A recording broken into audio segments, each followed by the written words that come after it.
Hey guys, welcome back to my channel. If you're new, my name is Mandy, and can you believe it? It's October. So this month I am participating in the collab Crocktober. I went ahead and got a new crock pot because I haven't had one in a while. This is a 4-quart crock pot, a little bit smaller. My family is gradually getting smaller, kids are growing up, and we just didn't need a big one. So this is what I'm going to be using this month, and I'm going to be sharing some new to me recipes that you're going to cook right in your crock pot. So let's get started. All right, for this recipe, I'm going to use 1 pound of ground beef. I'm going to add you're going to add whatever pizza toppings you like. This is what I'm going to add. I'm going to go ahead and add some onion, and I'm going to add in some bell peppers. I'm going to let those cook for a few minutes, not till they're like soft, but just let them start cooking, and then I will add these mushrooms in. On my other burner, I have some water boiling. I am going to cook 4 ounces of pasta. It calls for rigatoni, but I want to use these. They've been in my pantry for a long time, so I'm going to go ahead and use these. I think they're cavatappi. I don't know. I'm going to use these noodles. This is 4 ounces. I'm going to cook it just before al dente because it's going to finish cooking in the crock pot. All right, these have been cooking for about 4 minutes. Like I said, I don't want to cook them until they're done. I just want to start cooking them. I'm going to go ahead and add these mushrooms now. Let those cook for a few more minutes. All right, this recipe calls for 4 ounces of pepperoni. I have cut it into these little pieces just to make it easier to eat. It says to spread it out on a paper towel, put another paper towel over the top of it, and microwave it for 30 seconds just to help get rid of some excess grease, so your casserole isn't all greasy from the pepperoni. So I'm going to place another paper towel on top and microwave it for 30 seconds. All right, my pasta is al dente, so I'm going to go ahead and add it right into this pan.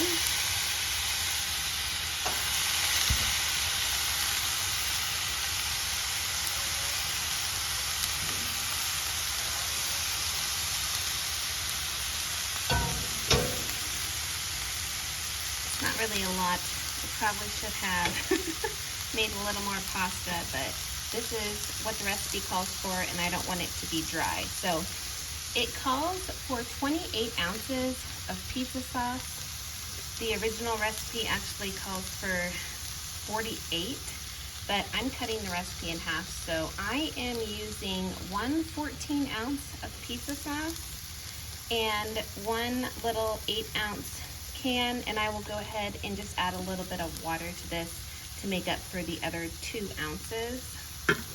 I'll probably rinse out the jar with some water, and that'll be good.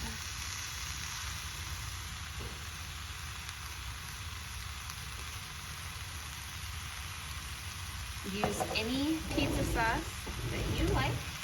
That was just the one that I found on, well, it was the cheapest one that I found in the store the other day, so that's what I have. And it's not going to be as flavorful because I'm using this tomato sauce, but we're going to add some Italian seasonings and some onion and garlic to this, and it'll help season it up. All right. I went ahead and put this jar in my scale and added 2 ounces of water, and I just shook up the jar, and I'm going to add it to the pan.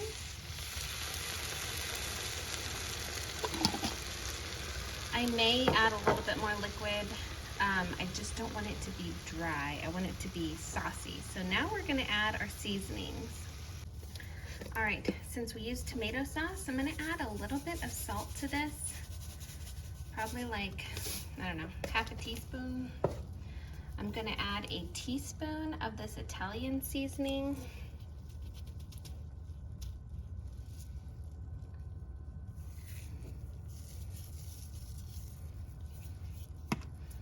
I'm gonna add a little bit of basil just because I grew it and dried it and I want to use it and it's delicious.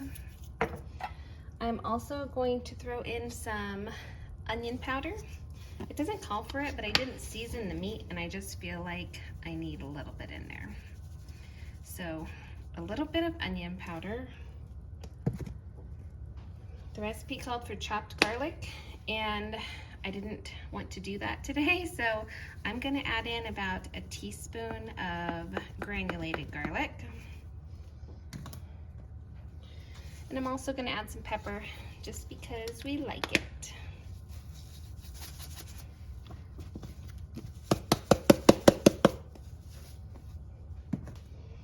All right, now we're gonna mix all that up.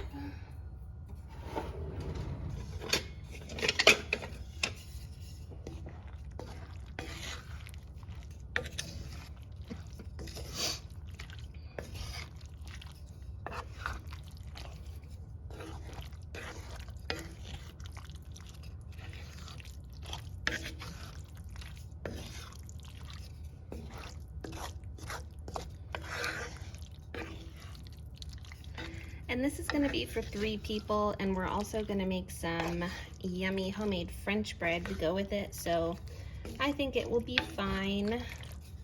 I also have a zucchini that I picked from the garden this morning, and we're gonna have that on the side. It smells really good. It's nice and saucy, and I think it's gonna taste really good. I'm gonna make the decision to add a little bit more water. These noodles are going to absorb a lot of that liquid, and can I say it again? I don't want this to be dry. I wanted to add that this may not be like a typical crock pot meal where you cook everything in the crock pot. My family is not huge on crock pot meals, and sometimes when you are browning the meat outside of the pot, it helps to add a little bit extra flavor. Move over to the counter where the crock pot is. So excited about this. This is gonna be yummy. All right, that's it.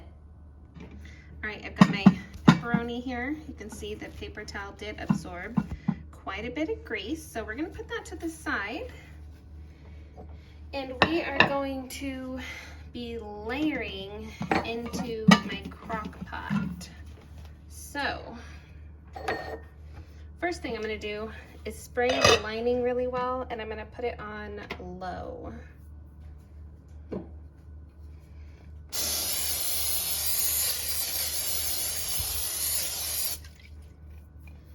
All right, let me bring over the meat and pasta mixture. I'm just gonna go ahead and dump a little bit, maybe like 1/3 of it in the pot.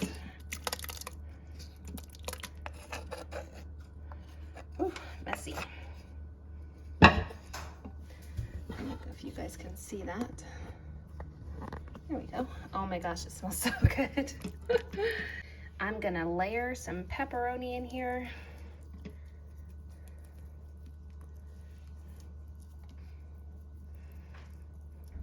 I'm not a huge fan of pepperoni, honestly. It gives me heartburn, but you know, what's pizza without pepperoni? Okay, all right, and I almost forgot, you're gonna put a layer of cheese, so it's almost like a pizza lasagna. I'm just gonna say, put as much as you want. That's gonna be good enough for me. All right, now I'm gonna continue the layers. All right, and we are going to make 3 layers of this pasta, pepperoni, and cheese. I will say I would add a little bit more cheese next time. I didn't really notice the cheese in the middle, and this is pre-shredded cheese, and it didn't really melt like I would have liked, so I'll probably shred my own the next time. So I realize this isn't like your traditional crock pot meal, like throw it all in the crock pot and just let it cook all day, but I liked it. I like browning the meat on the side, like in a pan, and then adding it to the crock pot. It just adds so much flavor. And I didn't mind partially cooking the noodles. I mean, it wasn't a big deal. But what I think this would be really nice for is if you're having company. Like, I know when I'm having company, I love for dinner to be done, and then I can clean up my mess before, like your company comes over. Also, like, just I'm a stay-at-home mom now, so I can have dinner done and in the crock pot, and I could have all the dishes done before we eat, and that would make me super happy. Then you can just relax later in the evening. Caitlin did not like this because she doesn't like mushrooms and bell peppers and onions, and I knew she wasn't really going to care for it, but Clayton and I both really enjoyed this. So it was different and it was delicious. I think it would be over the top if you added some Italian sausage, and with the ground beef, it just would have made it like that much better. All right, this is gonna cook on low for 4 hours. And while it's doing that, we're gonna make some homemade French bread. All right, half a cup of warm water, 1.5 tablespoons of yeast, 1 tablespoon of sugar, and we're gonna let that sit until it's frothy.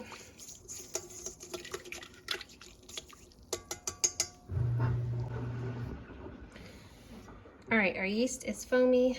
We're going to add 1 teaspoon of salt, 5 tablespoons of oil. I'm using olive oil, 2 cups of warm water, and then the recipe calls for 6 to 7 cups of flour. We're gonna add in 6, and if it needs more, we'll add in another cup slowly. We're looking for the dough to pull away from the sides of the bowl and come together in a ball. So let's get the dough hook on here and start mixing this up.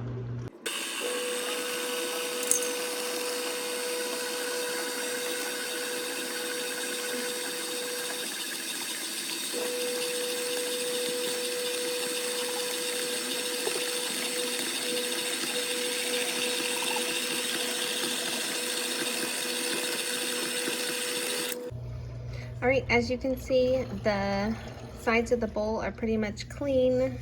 My dough is not really sticky, so I'm going to let this knead in the mixer for 10 minutes, and then I will cover it with a towel. All right, my dough has been kneading for 10 minutes. All right, so with this recipe, I'm going to cover this with a damp towel, and every 10 minutes, I'm going to come back and I'm going to knead it until it's all deflated again, every 10 minutes for the next hour. So I'll be back in 10 minutes. We're gonna let this rest for 10 minutes, and then we're gonna knead it again. All right, it's been 10 minutes. Look how much it rose. We're just gonna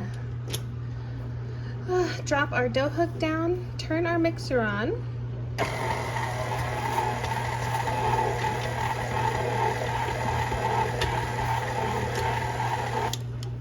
And that's it.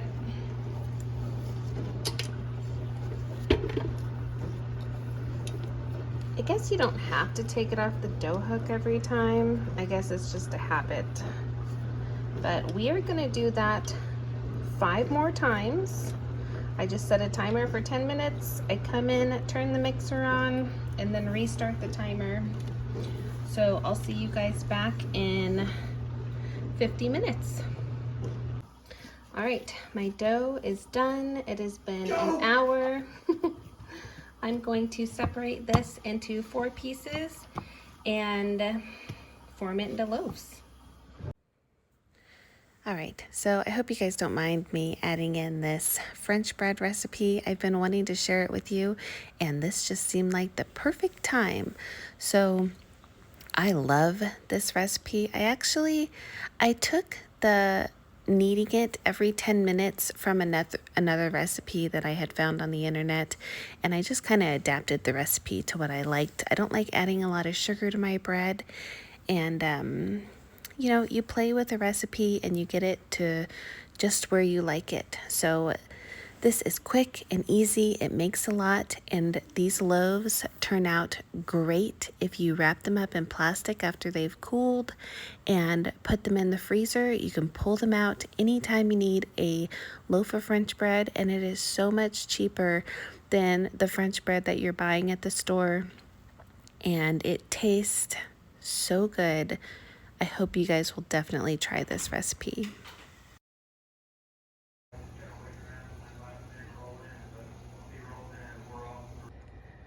All right, we have about 7 minutes left on the timer, but these look like they have doubled. I'm gonna take a really sharp paring knife and just do one cut down the middle.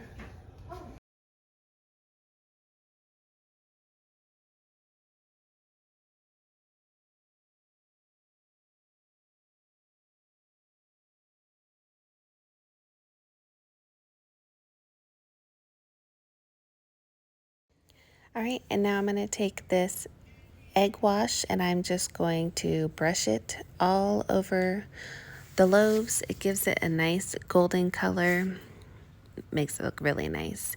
You could also add sesame seeds on the top, or I know that now they sell French bread loaves with the everything bagel seasoning on top. You could pretty much top it with that, whatever you want, but I have done sesame seeds before and it makes it very tasty.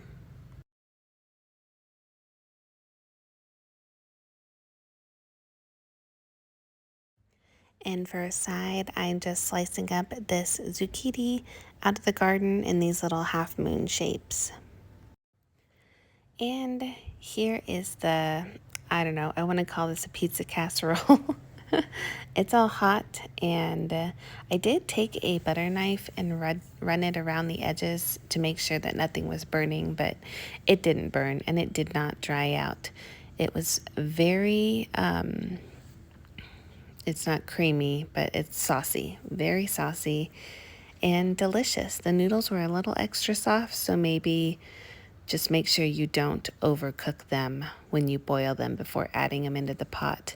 And I'm sure you could cook them in the crock pot with your meat mixture if you added more water, but I'm not really sure how much water you would add. You'd have to do that research yourself. But this was absolutely delicious. I would definitely make it again.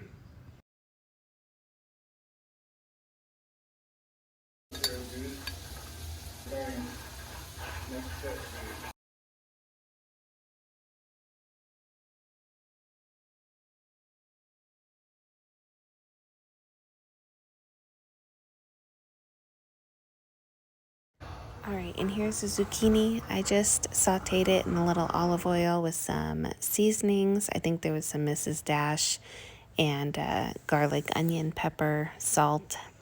And here's the French bread all done. This makes 4 really big loaves, or you could do 2 extra large loaves, your choice. And you can see here it is nice and airy, super soft. It's just really nice French bread. Very, very tasty. All right, and this is going to be it for my first Crocktober recipe for 2023. I hope you guys enjoyed it. I will see you next Wednesday with a new recipe. Bye, guys.